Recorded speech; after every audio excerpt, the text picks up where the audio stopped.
Ukraine Russia போர் தொடரும் நிலையில் இரு நாடுகளும் சமீபத்தில் சிறிய போர் நிறுத்தத்திற்கான அறிகுறிகளை வெளிப்படுத்தியிருந்தன. துருக்கியில் நடைபெற்ற முதல் நேரடி பேச்சுவார்த்தையில் இரு நாடுகளும் போர் கைதிகளை விடுவிக்க ஒப்பந்தத்தில் கையெழுத்திட்டன. அதன் அடிப்படையில் கடந்த 2 நாட்களாக இரு தரப்பிலும் கைதிகள் விடுவிக்கப்பட்டு வருகின்றனர்.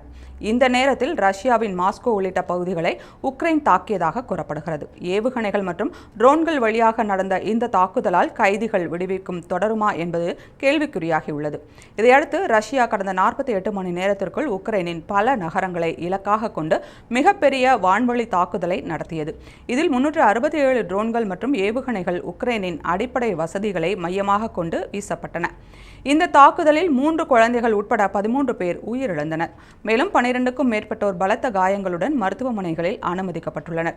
இந்நிலையில் உக்ரைன் விமானப்படை ரஷ்யா ஏவிய 266 ட்ரோன்கள் மற்றும் 45 ஏவுகணைகளை தாக்கி வீழ்த்தியதாக அதிகாரப்பூர்வமாக அறிவித்துள்ளது. கடந்த சில வாரங்களில் இல்லாத அளவுக்கு மிகப்பெரிய அளவில் நடந்த இந்த தாக்குதல் போர் நிலையை மீண்டும் பெரிதும் தீவிரமாக்கும் சூழல் உருவாக்கியுள்ளது.